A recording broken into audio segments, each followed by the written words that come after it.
Siflan nos va a dar una conferencia, nos va a impartir una charla sobre la poesía satírica y burlesca de Quevedo y sobre todo sobre la problemática que tiene enseñarla. Enseñarla sobre todo en un anglosajón, no más todavía que en español. Para eso él es un maestro en el tema. James, ya os digo un poco quién es James.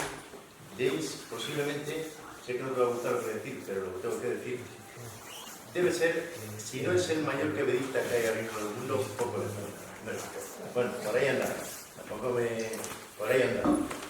O sea que es profesor, doctor y catedrático de la Universidad de Boston. Ha impartido cursos en cientos de universidades, ha dirigido trabajos de investigación por cientos o por, no sé, vamos, su currículum son 25 páginas, por lo que es imposible decir su currículum, ¿no? Salvo que me esté como uno que lo presentó, salvo que me esté aquí hasta la conferencia. Entonces, sobre todo además es un hispanista, es un enamorado. Llegó una vez a España en los años 60, se enamoró de Quevedo, se enamoró de España, luego conoció Frigiliana, está afincado en Frigiliana, es medio español ya, casi voy a decir, bueno, medio español porque es de los dos sitios, y ahora va a ser medio torreño. ¿Por qué digo que es medio torreño? Porque lo más importante de James no es todo su currículum y todo el bagaje que tiene. Lo más importante es cómo es James. Es como James. James, pues lo habéis visto aquí ya vosotros, es pues una persona con la que lo mismo te puedes tomar una caña, que te puede hablar, evidentemente te habla de una erudición y te habla con esa humildad que tienen los sabios, de que de pronto te está hablando y dices tú, ¿no? Te deja anonadado con lo que está diciendo, pero con sencillez, o sea, didácticamente, muy interesante. Y luego James, igual que se enamoró de Frigiliana, se enamoró de España, se enamoró de Frigiliana, pues ahora yo creo que se ha enamorado de la torre. Porque el año pasado James apareció aquí en las jornadas quevedianas, atraído por esto. Bueno, tengo que decir que James es especialista en Quevedo y en Cervantes. O sea, entonces James vino, dice, hombre, esto es La Mancha y tal, y Quevedo ahí, se presentó aquí el año pasado. Y se quedó prendado. Me comentaba, dice, es que parece mentira que un pueblecito tan pequeño, que un pueblo resume Quevedo por los cuatro costados. O sea, eso es increíble. O sea, que se vive Quevedo aquí en este pueblo. Es algo... Entonces, bueno, pues eso es. Comenta, aunque haga un poco spoiler mañana, sabéis que mañana va a ser nombrado caballero del señorío de Quevedo. Y comenta, todo el que puede le comenta, porque ya lo he comentado un montón de veces ayer ahí, comenta que le hace más ilusión ser nombrado caballero del señorío de Quevedo que cuando le concedió el rey la gran orden de la Cruz de Isabel la Católica. O sea, para que veáis un poco el cariño que nos ha cogido. Y bueno, tenemos el honor de tenerlo este año aquí con nosotros, se ha implicado muchísimo en estas jornadas, lo queremos ya para siempre con nosotros y os lo dejo ya, a ver que seguro que es interesantísimo que lo vaya a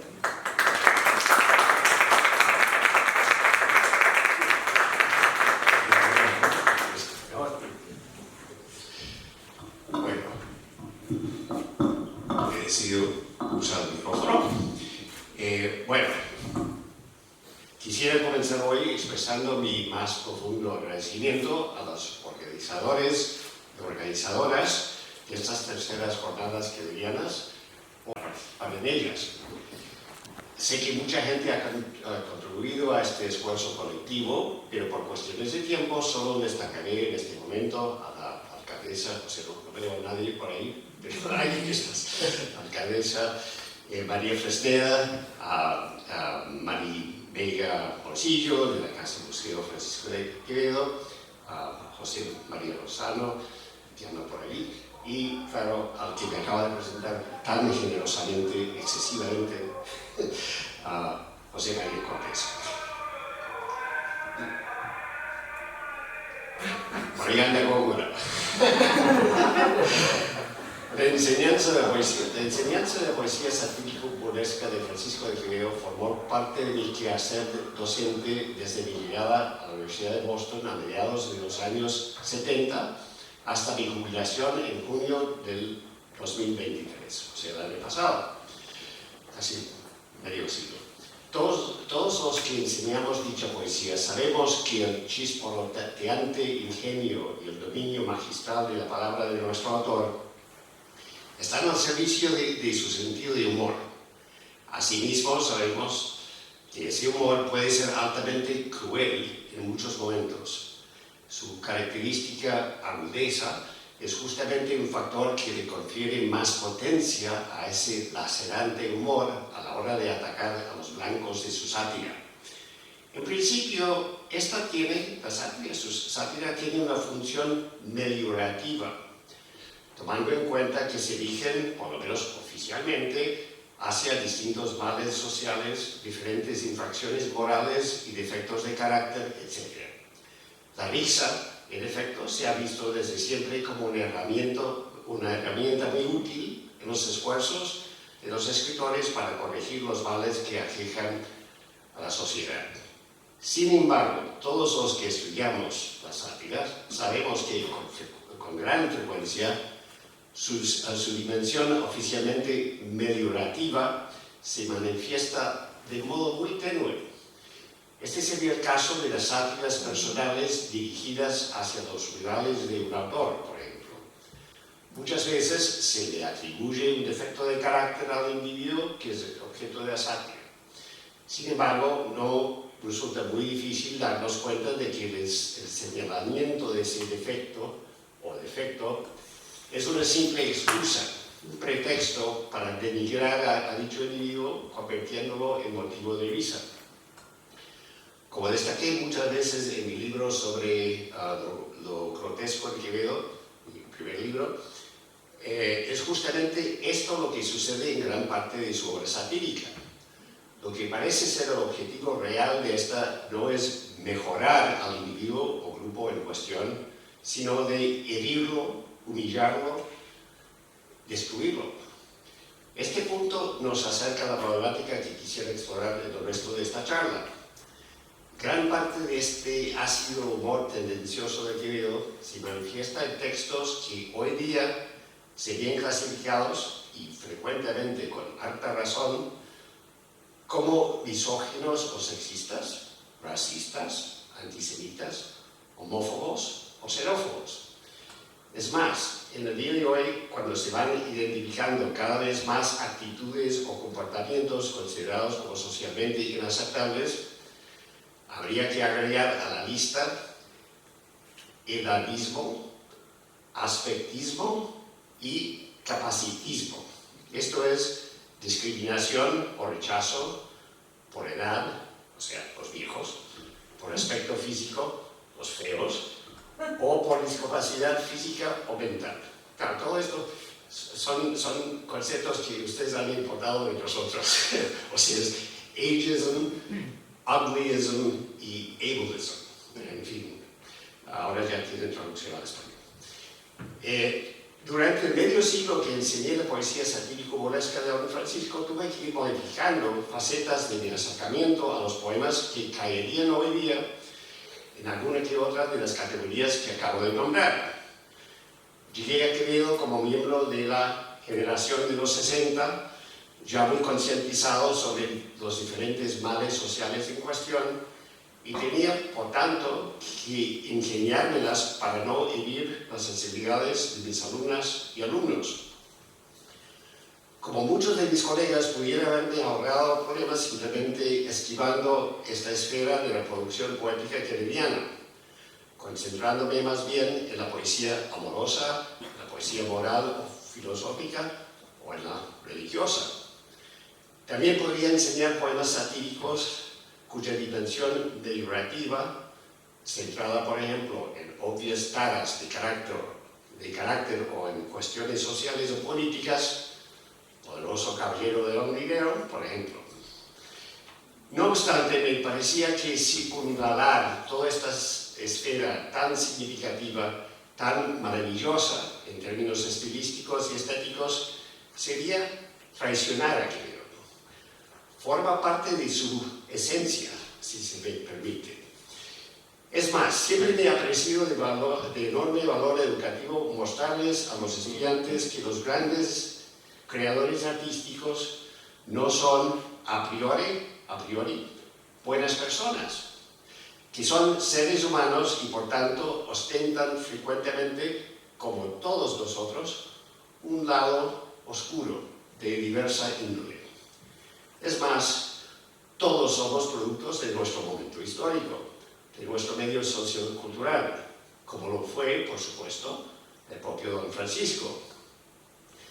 Muchos estarían de acuerdo con la idea de que una tarea primordial de los docentes que nos dedicamos a la literatura de épocas históricas distantes es la de contextualizar los textos que estamos enseñando. Los empleamos en gran medida justamente para enseñar historia, destacando los valores vigentes de la época en cuestión, señalando la razón de ser de muchas de las actitudes que se evidencian en los autores que exploramos.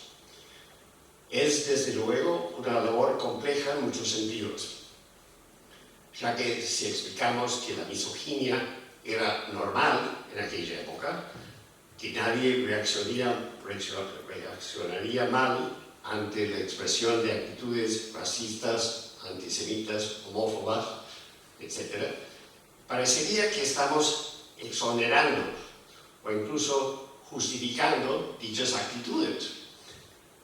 Pese a este riesgo muy real, siempre resulta útil, sin embargo, emplear estos momentos para señalar el enorme progreso que nuestras sociedades han realizado en la lucha contra estas actitudes nocivas. No obstante, siempre puede quedar la duda entre los estudiantes. Mirad cómo el profe se divierte enseñando este poema que se burla tan cruelmente de las mujeres mayores. Parece que está de acuerdo con lo que veo. Le voy a denunciar en mi cuenta de Facebook. Esto sucede, por lo menos en Estados Unidos. Aquí llegamos a la confluencia de factores que provocó el fenómeno de la cultura de la cancelación, cancel culture en inglés.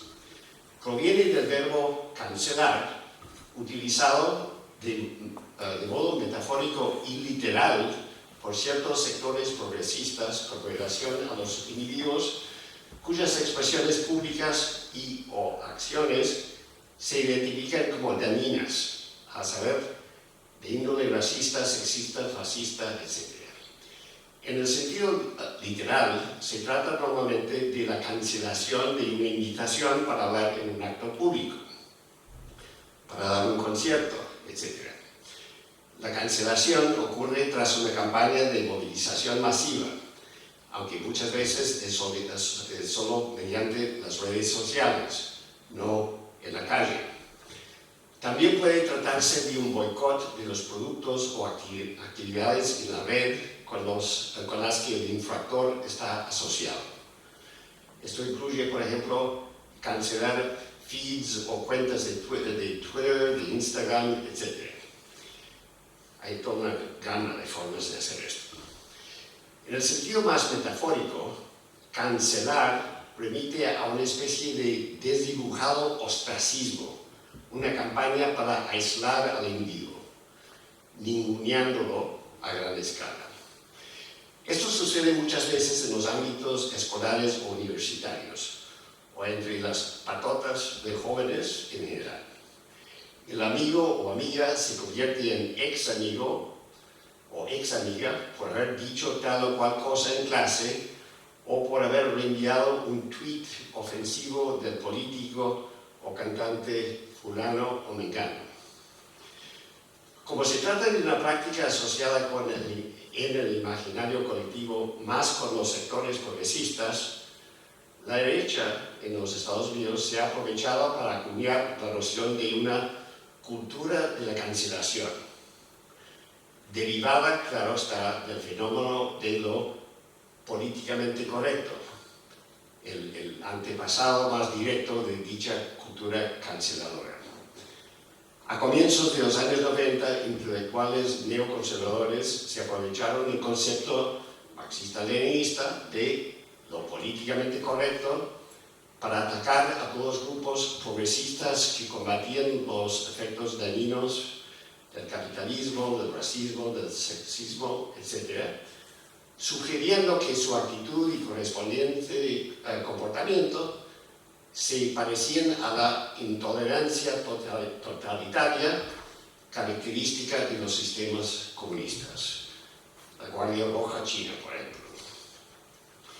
En cierto sentido, el concepto de la cultura de la cancelación representa lo que yo llamaría una renovación de la marca de lo políticamente correcto, ya devenido un tanto machucho. Para recalcar, el concepto es principalmente un arma de la derecha. A la izquierda progresista se le tacha de totalitaria. Sus adeptos imponen una suerte de censura a los pobrecitos que se sienten oprimidos, silenciados, cuando quieren hacer chistes racistas o sexistas, cuando quieren abogar a favor de una limpieza étnica contra todos aquellos inmigrantes que los invaden, etc. La faceta de todo este fenómeno que está más cerca de la problemática que quiero explorar a continuación tiene que ver específicamente con muchos de los cómicos o humoristas de escenario, stand-up comedians, ¿no? Los más famosos de hoy. Estos individuos se ganan la vida a través de su uso del humor en sus representaciones en los clubs, teatros y grandes auditorios, pasadas luego muchas veces a servicios de streaming como Netflix. Con gran frecuencia se trata de sátira centrada en los sospechosos de siempre, sean políticos, gente de dinero, celebridades, etc.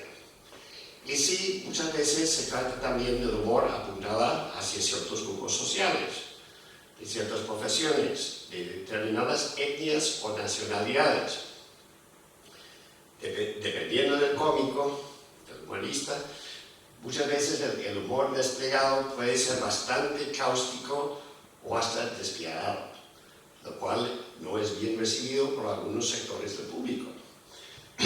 El cómico siempre está caminando sobre el filo de la navaja, viéndose obligado a medir el terreno para determinar hasta dónde puede ir a la hora de compartir sus chistes o de montar su número cómico.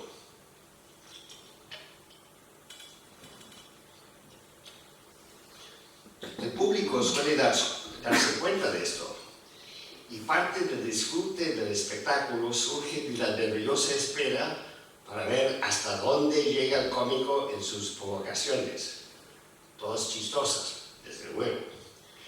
En ese sentido, el cómico profesional es parecido al bufón o truán de las cortes medievales y renacentistas. El bufón gozaba de una licencia que le permitía decir cualquier cosa ante los presentes, incluso insultando a los más exaltados miembros del séquito real, desde luego con tal de que fuera cómico, con tal de que hiciera reír. Y pese a esa licencia concedida por el monarca, si la víctima de las burlas se sintiera particularmente ofendido, el bufón en cuestión podía llegar a un mal fin, no en la presencia del rey, por supuesto, sino en una calle aledaña al palacio o en una taberna. Los truanes y bufones de nuestra época raras veces se ven sujetos al trato físico, aunque sí hay casos. O sea, hay gente que en los clubs sale y le da un puñetazo al señor por su chiste, ¿no? Más bien, en vez de ser castigo físico, el castigo se les aplica a los bolsillos. Si un cómico se percibe como habiendo cruzado la raya respecto a un determinado grupo social, se lanza de inmediato una campaña para cancelarlo. Esto es, boicoteando sus espectáculos, arruinando su imagen pública a través de las redes sociales, etc. Como señalan diversos comentaristas, es justamente el advenimiento de estas últimas, las redes sociales, o sea, Facebook, etc., lo que ha potenciado tan descomunalmente las campañas de cancelación, en particular entre la gente más joven. Los efectos económicos de estas campañas pueden ser muy graves, destruyendo a veces las carreras de los humoristas en cuestión. Ahora bien, algunos dirían que no se trata para nada de un fenómeno nuevo. Señalan con razón que está vinculado estrechamente con mecanismos de censura que han existido desde siempre. Es cierto asimismo que en todo momento histórico, cuando existe la censura externa, surgirá también la autocensura, casi automáticamente. Fenómeno que aquí gente de cierta edad aquí en España conoce muy bien lo que es la autocensura, ¿no? Este es un efecto muy real de la cultura de la cancelación en los cómicos de hoy día. Si bien es verdad que siempre han tenido que sopesar hasta dónde podrían dejarse llevar por su sentido de humor, muchos afirman que actualmente la cosa ha ido a mucho más. Si se le puede acabar la manera de ganarse el pan de un día para otro, el humorista se lo piensa 2 o 3 o incluso 4 veces antes de inventarse un nuevo chiste o grasejada. También es verdad que ha habido una fuerte reacción en muchos sectores en contra de la llamada cultura de la cancelación. Como destaqué arriba, suele darse entre los sectores de derecha que han querido revertir los avances logrados en tantas áreas de la justicia social y la convivencia común. Sin embargo, incluso entre los sectores progresistas hay una creciente conciencia de que se han cometido excesos en la persecución de los infractores y que se está dando el efecto del boomerang, es decir, a unos simpatizantes de estos movimientos han llegado a creer que la cosa ha ido demasiado lejos, que hay una dimensión fundamentalista o talibanesca en las actitudes y acciones típicas de estos. Muchos dirían que en el caso de Estados Unidos este fenómeno propició la llegada de Trump a la Casa Blanca y quizás su posible retorno.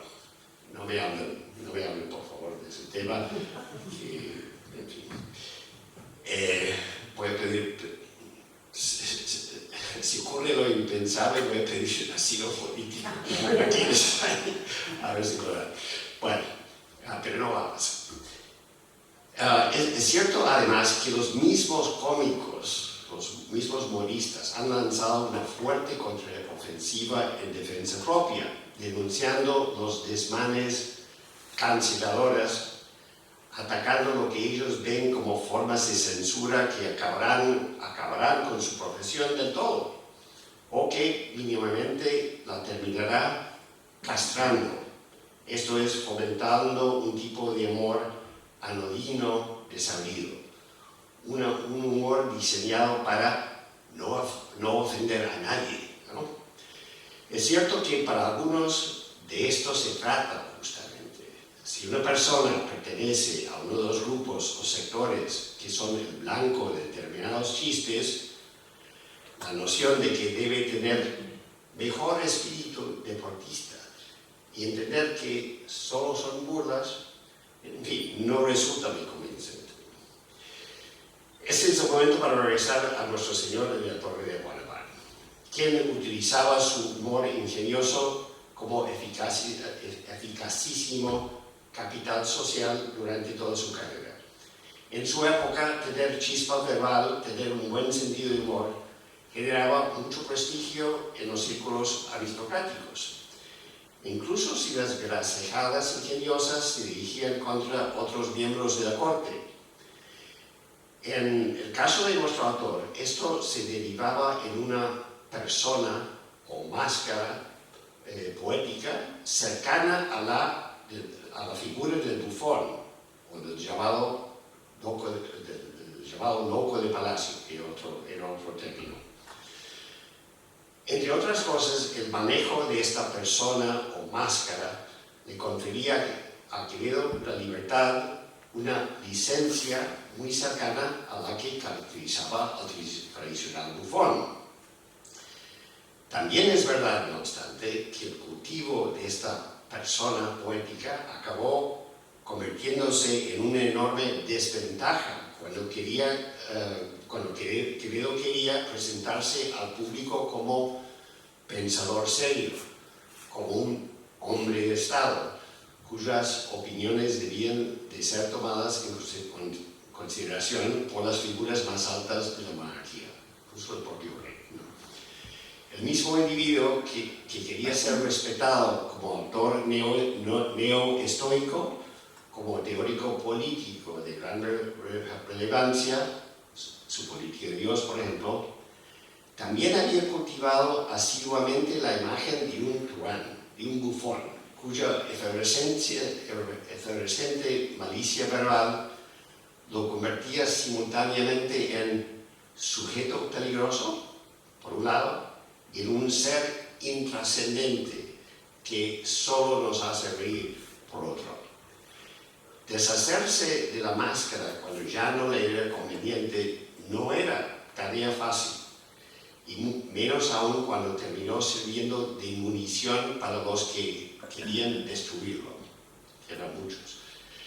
No hay duda, en efecto, de que se puede hablar de una cultura de la cancelación en la España de Quevedo. Ya hemos señalado el vínculo entre la llamada cancelación y la censura a secas. Esta censura, ya se sabe, estaba en manos del Santo Oficio, la Inquisición en aquella época, en el cual el Santo Oficio tenía muchas formas de cancelar los escritos a los que se oponía por motivos doctrinales e ideológicos. Se podían extirpar, cancelar, determinados pasajes de los textos bajo escrutinio, o estos se podían prohibir del todo.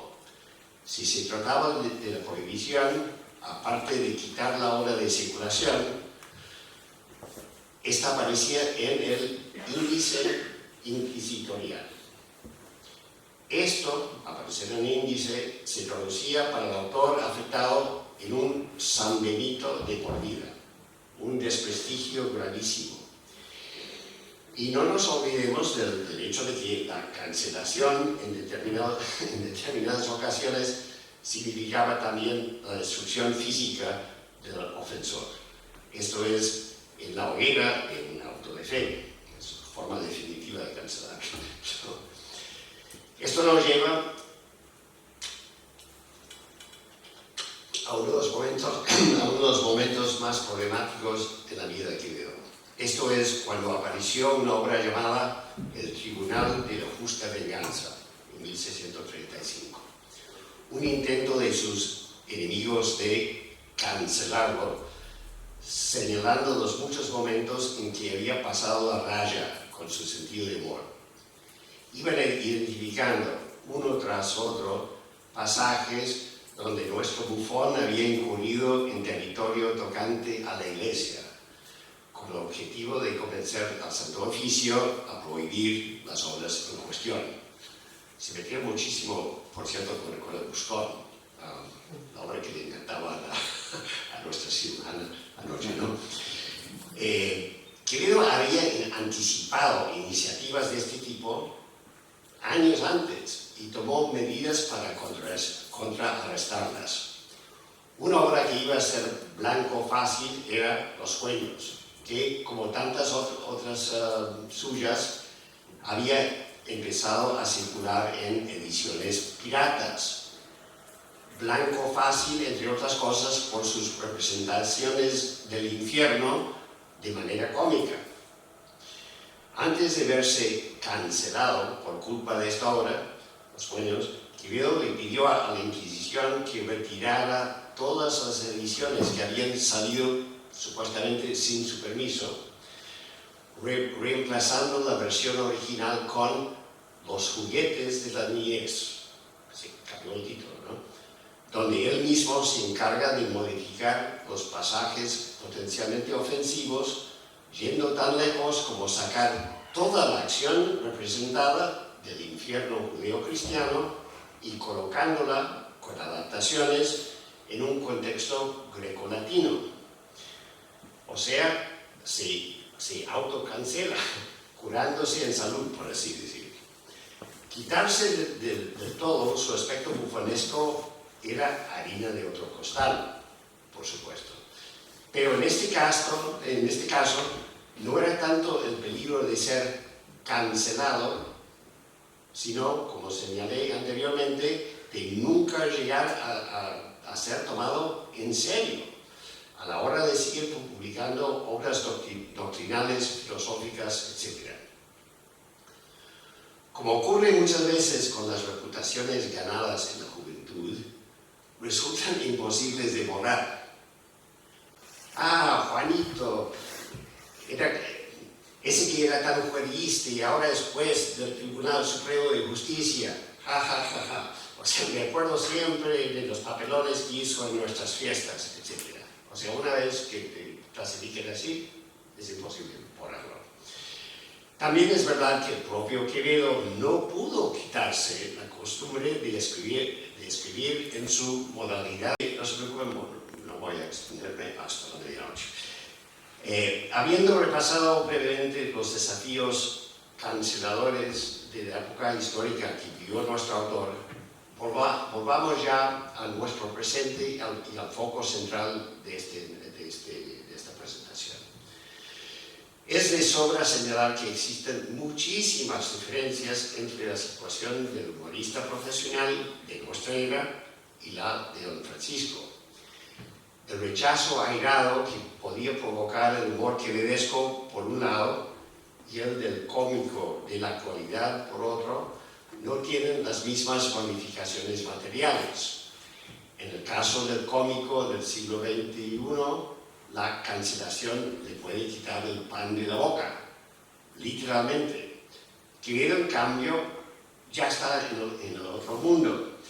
Reacciones adversas ya no tienen las mismas consecuencias como podían tener durante su vida en la tierra. El señor de la Torre de Juan Abad sí puede sufrir todavía un tipo de cancelación con consecuencias muy reales para él. Esto es como escritor, como creador artístico. La problemática comicidad suya se plasma no en espectáculos o performances en vivo, sino a través de la palabra escrita. En su caso, la cancelación consistiría en la negativa de leer sus obras, de no enseñarlas. La mayoría de los que leen la obra de Quevedo hoy día han entrado en contacto con ella a través de sus estudios, o bien en las escuelas y colegios, o bien en las universidades.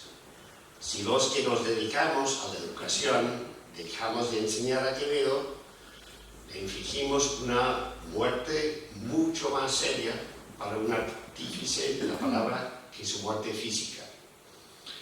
Como algunos de ustedes ya sabrán, están dándose en efecto campañas de cancelación retroactiva hoy día.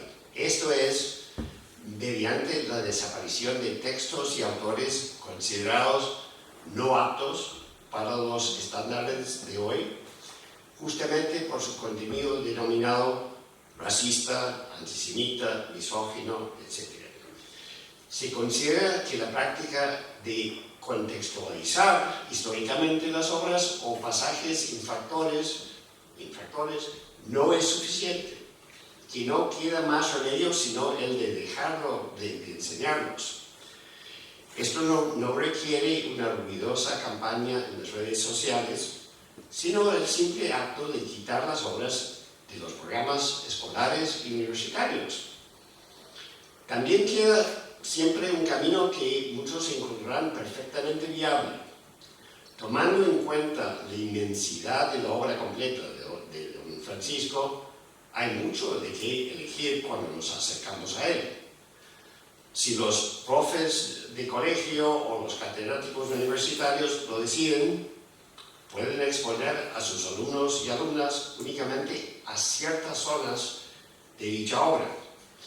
Sería perfectamente posible montar todo un curso monográfico o seminario graduado sobre Quevedo, incluyendo en efecto su obra satírico-burlesca, pero esquivando decorosamente todos aquellos textos que se aproximan al material que podría atraer la atención de aquellos estudiantes o colegas incluso con predisposición a cancelar. Podemos explorar todos los complejos vericuetos de su conceptismo, señalar sus dilogías, su paranomasia, etcétera, etcétera, sin acercarnos nunca a esa zona donde dichos recursos están al servicio del lado oscuro de nuestro autor. Pero para volver a un punto anterior, no podemos quedarnos con la sensación de que al sortear ágilmente todos sus textos problemáticos, estamos traicionándolo en cierto grado. A la hora de organizar su obra poética con su amigo González de Salas, el Parnaso español, sabiendo que ya le tocaba poco tiempo para vivir, Quevedo quiso que todo ese legado satírico burlesco, en estado químicamente puro o impuro, si se quiere, quería que se quedara a la disposición de los lectores de la posteridad. Seguramente se sentiría orgulloso de estas muestras de su ingenio rebosante de hiriente malicia.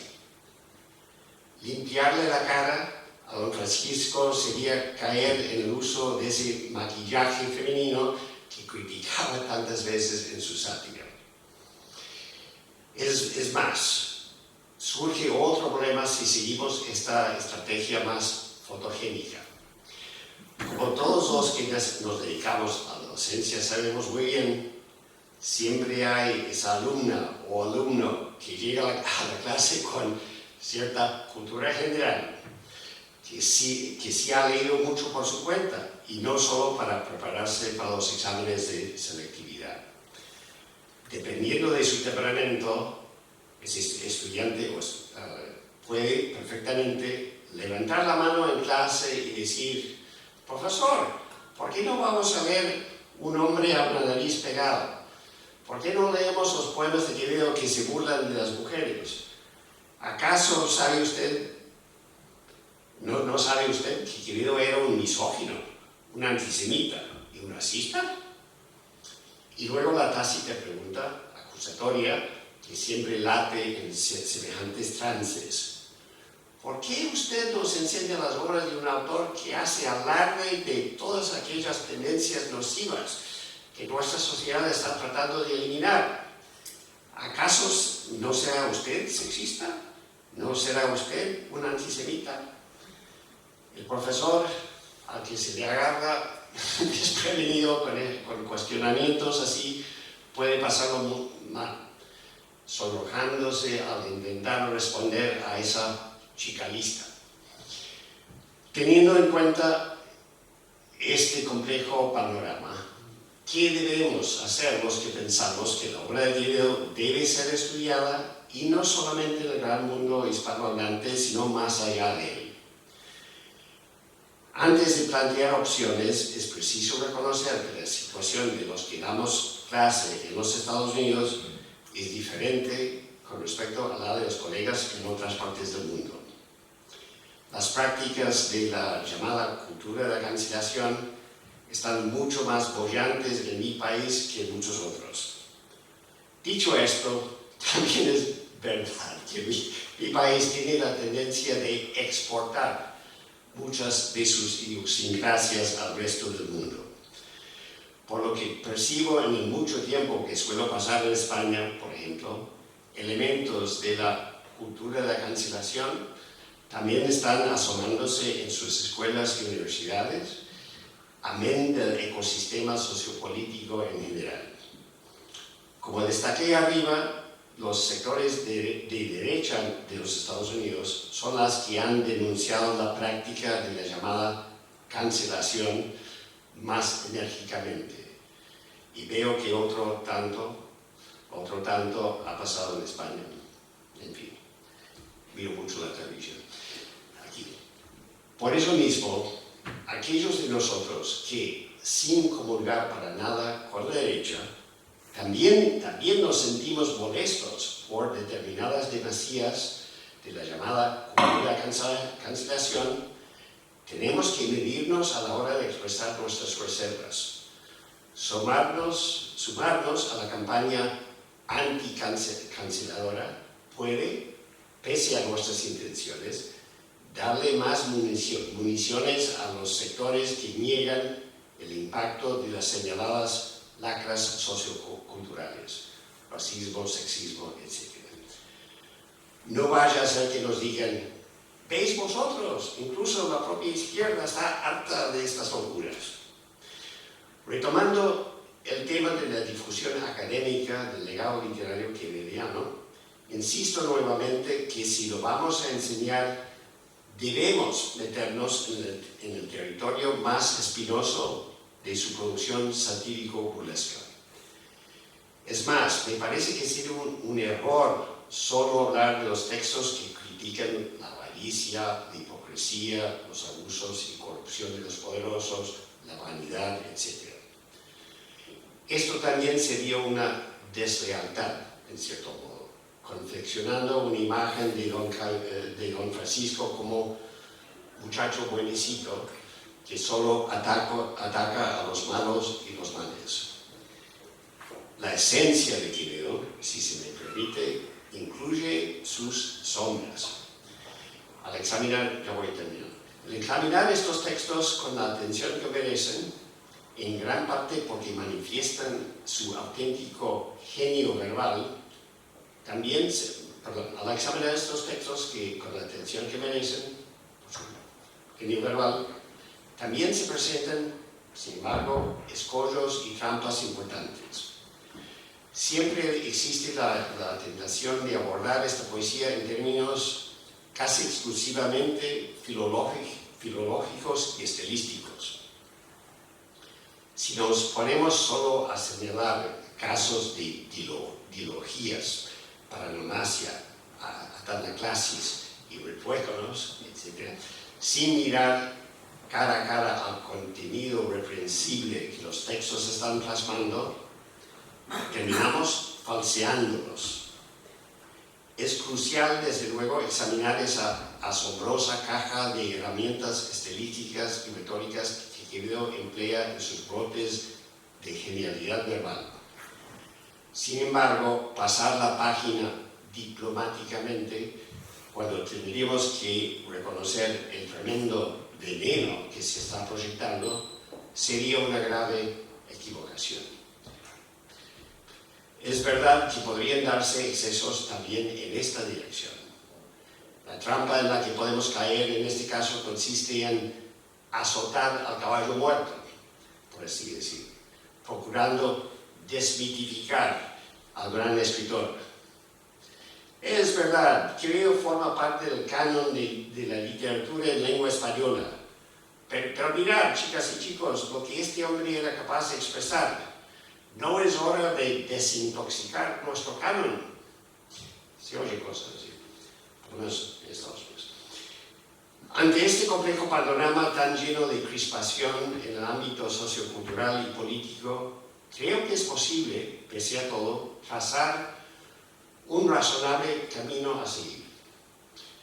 La precondición insoslayable es deshacernos del miedo, del afán cancelador que reina en nuestras instituciones académicas.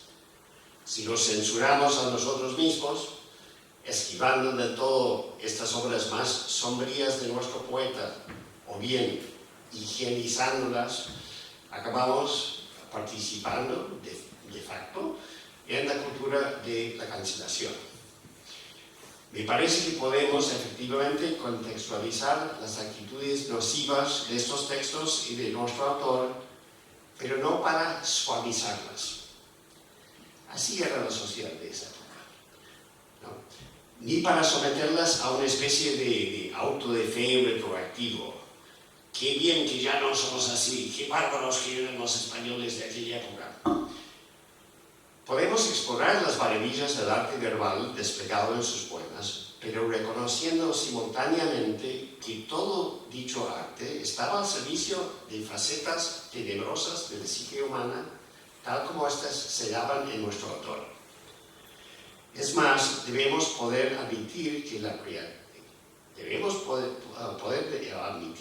creatividad verbal kevediana cobraba gran parte de su energía de los odios, de los prejuicios, del desdén profundo, que eran el punto de partida para su entrada en acción.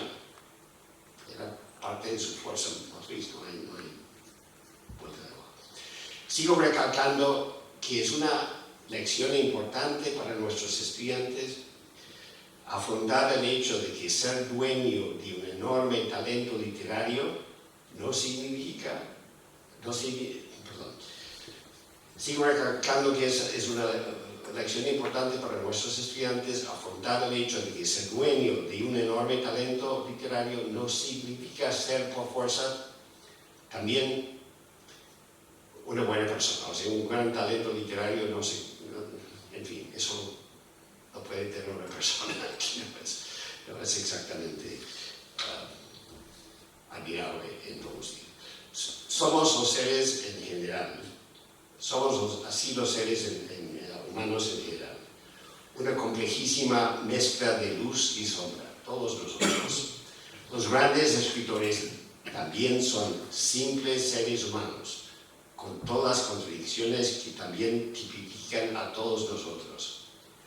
Podemos admirar a los genios, pero debemos estar conscientes a la vez de sus muy palpables imperfecciones. Como parte de esta estrategia didáctica podemos mostrar que el propio Quevedo era capaz de darse cuenta de aquellas taras sociales que reconocemos como tales hoy día y de la necesidad de corregirlas.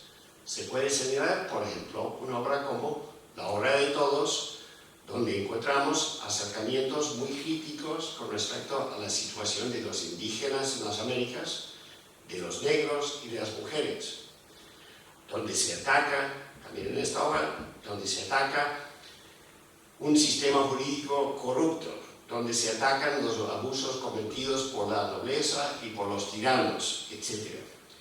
Todos temas que tendrían resonancia positiva entre la mayoría de los estudiantes de hoy.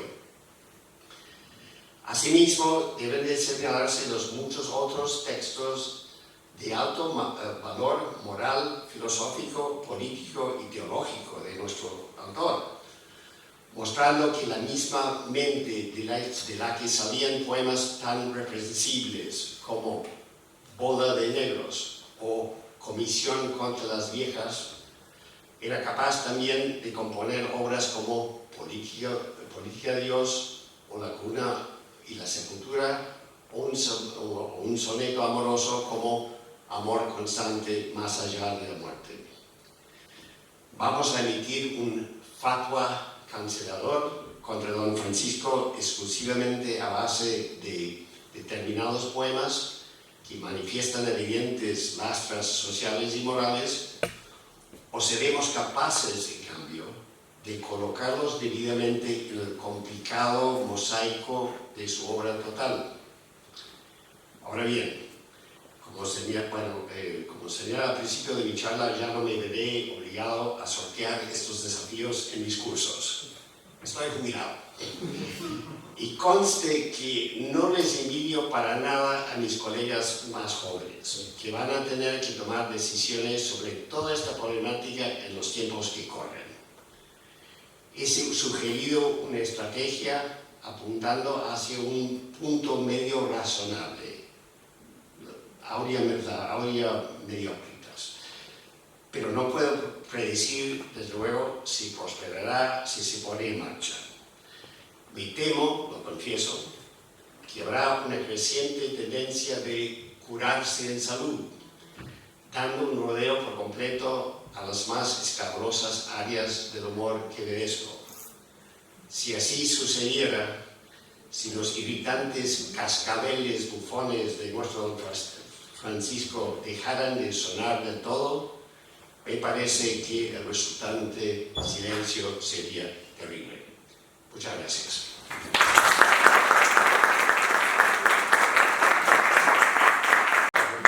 Podemos tener un turno de preguntas, ¿no? Como vamos de tiempo, pero por su bien podemos, sí. Todo vuestro.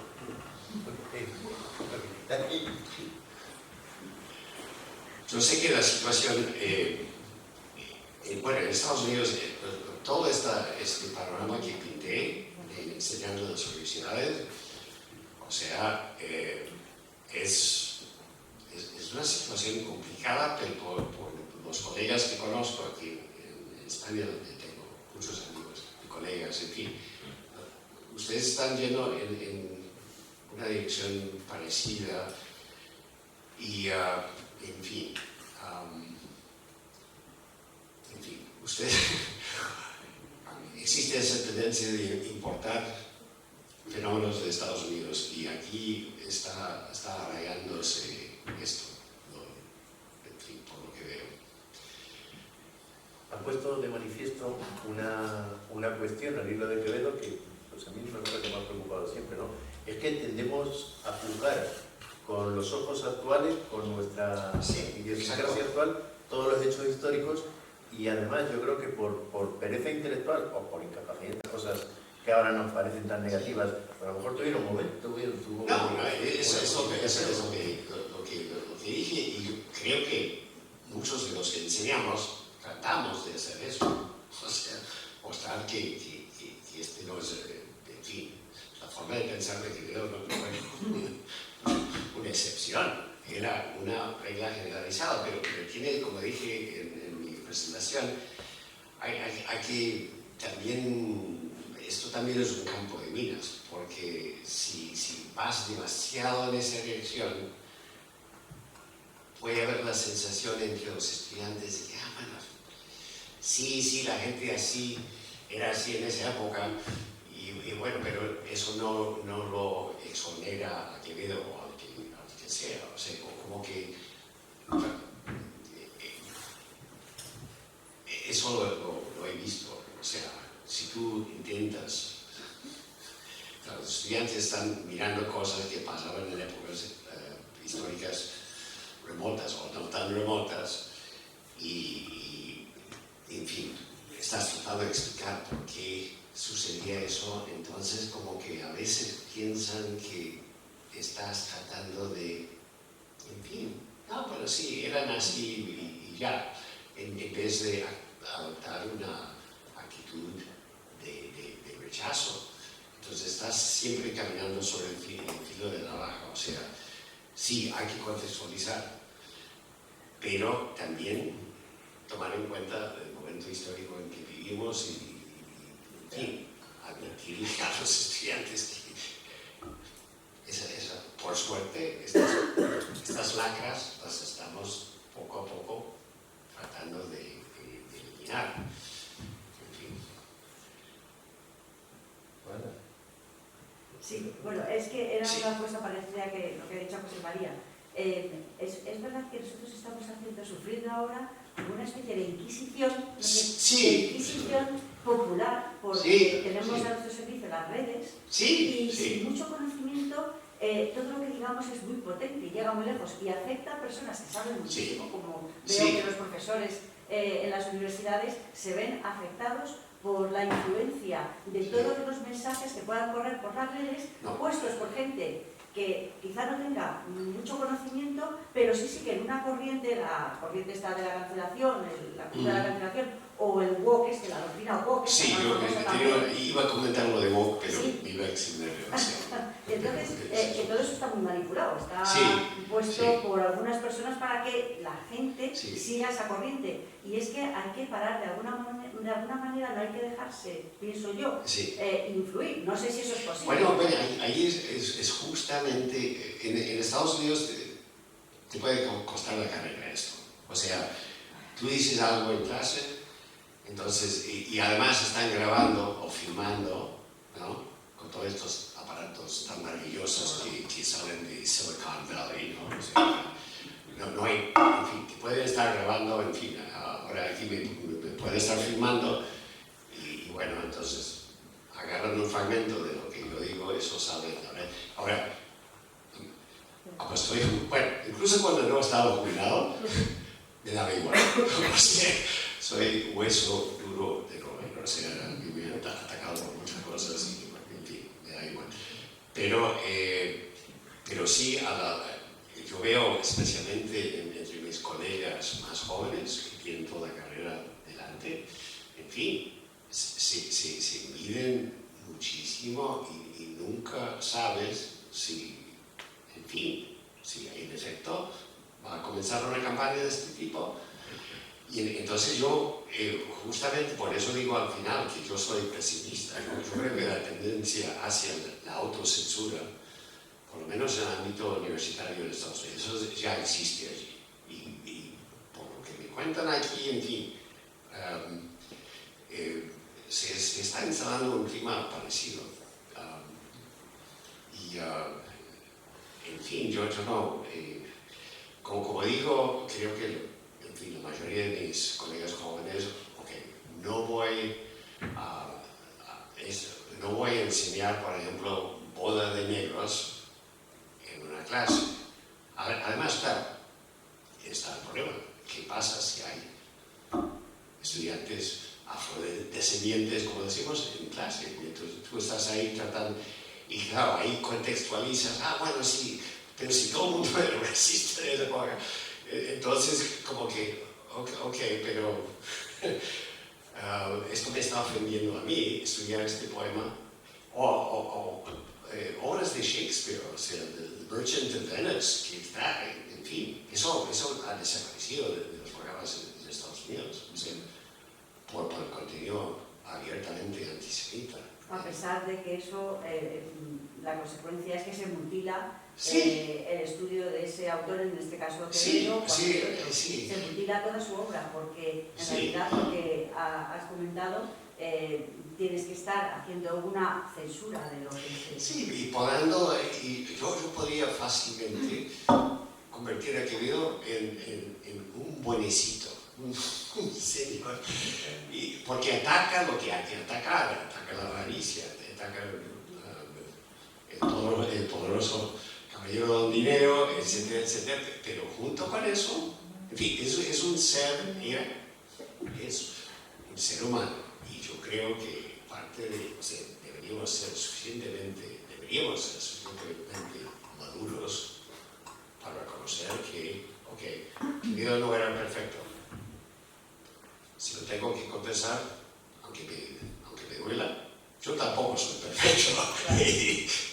y conozco, yo tengo mis rinconcitos más oscuros. Entonces, seamos gente grande, pero es un desafío fuerte para los que estamos, en fin, si uno está leyendo en su casa y bueno, ahí no pasa nada, pero si estás tratando de cultivar un amor por Quevedo en este caso, yo creo que, en fin, al cultivar ese amor también hay que evitar falsificarlo, ponerlo en un pedestal y era un tipo sin, en fin, un tipo perfecto.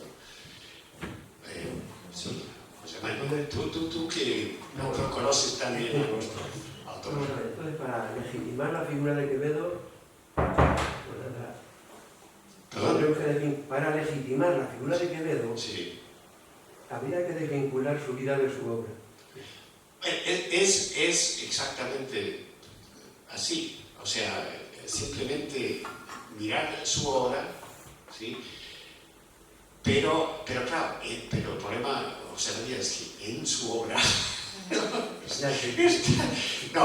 por cierto, debo explicar que lo que acaba de presentar es una versión abreviada de un ensayo que va a aparecer, pero muy pronto. Entonces, ahí pongo, para documentar las cosas que estoy diciendo, yo hago una lista, o sea, hoy día, estos poemas se clasificarían, y con algo de razón, como sexistas, como misóginos. Estos poemas son racistas, estos son antisemitas, o sea, están ahí. Entonces, claro, separar vida y obra es complicado porque en la obra, y yo, por cierto, yo abordé esta problemática cara a cara en un ensayo que yo publiqué hace como 10 o 15 años. El texto, ¿cómo se llama? ¿Qué hacer con textos tóxicos? Algunos de ustedes sabrán que existe, aparecía una obra de Quevedo en la lista de obras que circulaba de aquella época, se llama algo así como execración contra los judíos, ¿no? Y era una carta que él dirigía directamente a Felipe IV, quejándose, o sea, en parte él se enemistó con el conde duque porque España, como tenía tantas guerras, en fin, las guerras cuestan mucho dinero, yo lo sé porque mi país tiene guerras por todas partes, y sale eso del bolsillo de los contribuyentes. En fin, España entraba en bancarrota cada 2 por 3 en las primeras décadas del siglo XVII. ¿Cómo se iba a resolver este problema? Hacían falta préstamos. ¿De dónde se consiguió dinero para financiar todo esto?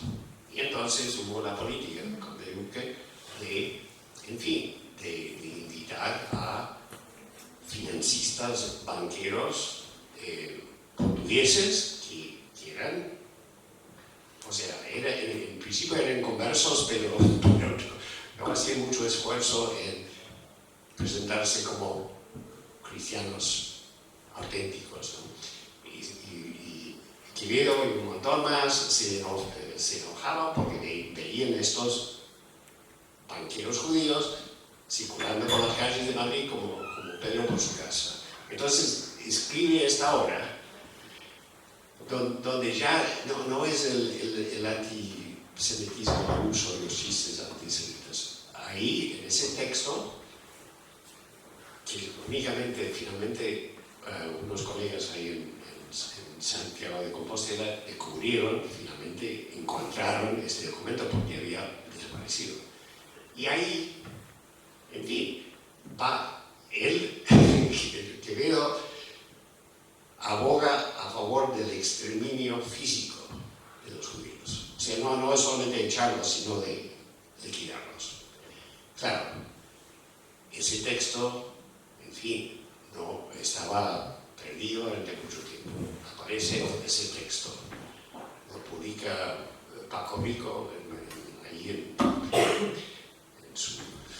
en su editorial, y ahí está a la luz, o sea, está ese texto que está ahí. Entonces, si yo estoy tratando de infundir un amor por Quevedo entre esos fieles, ¿qué hago si uno de ellos dice, profesor, usted se da cuenta que ha aparecido este texto y la cosa es realmente fuerte, ¿no? Entonces, ¿qué dices? Bueno, claro, puedes contextualizar, pero la cosa es tan fuerte que resulta difícil. Y eso constituye parte de su obra, José María. Está ahí. Es que, aunque lo contextualicemos en aquella realidad histórica, en aquel momento, en aquel momento, todo el pueblo de Madrid estaba más bien con lo que decía Quevedo, porque los martínez por allí, fuerte a los portugueses, los mayores que se daban eran portugueses, que siempre eran poco, y además judíos, o sea que luego abogaban por los genoveses. En fin. es complicado, ¿eh? No, es complicado, y te felicito a ti, o sea, todos que tratamos de enaltecer la figura del señor de la Torre, Juan de Madrid. La verdad es la realidad es la que es. Sí, exactamente, pero en fin. Bueno, gracias. Pero fue un gran escritor. Un gran escritor, y luego, como ha dicho al final, también tuvo cosas que oye, por las que se habían saltado, sigue siendo ensalzado, ¿no? Sí. Los escritos morales y cosas que quitan el sombrero, ¿no?